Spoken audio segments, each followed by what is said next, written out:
aming mga bibig. Salamat, Lord, na hindi mo pababayaan, Panginoon, ang fellowship na ito na dinigay ko. Ipatuloy mo mag sila, Panginoon, sa kanilang pananampalataya sa inyo. Para sa lahat ng kanilang ginagawa o iniisip ay para sa siya ng aming Panginoon. And also, Lord, I pray that the purpose of why we are here is to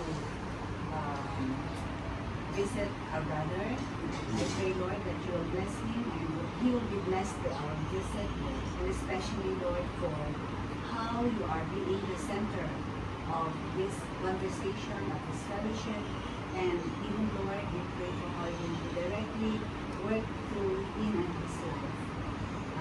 We commit to you the rest of our time together as we continue to minister, Lord.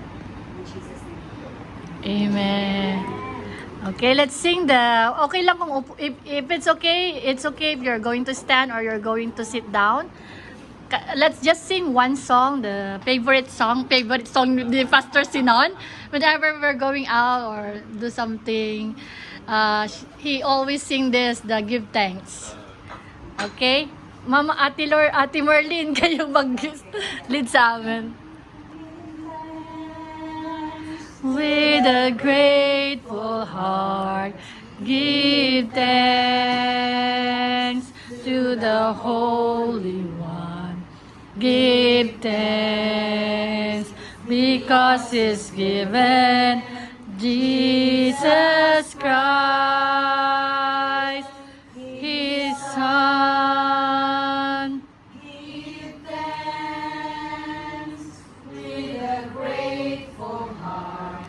Give thanks to the Holy One. Give thanks Because He's given Jesus Christ. His Son. And now let the weak say, I am strong. Let the poor say, I am rich. Because of what the Lord has done for us. And now let the weak say, I am strong. Let the poor say, I am rich. Because of what the Lord has done for us. Give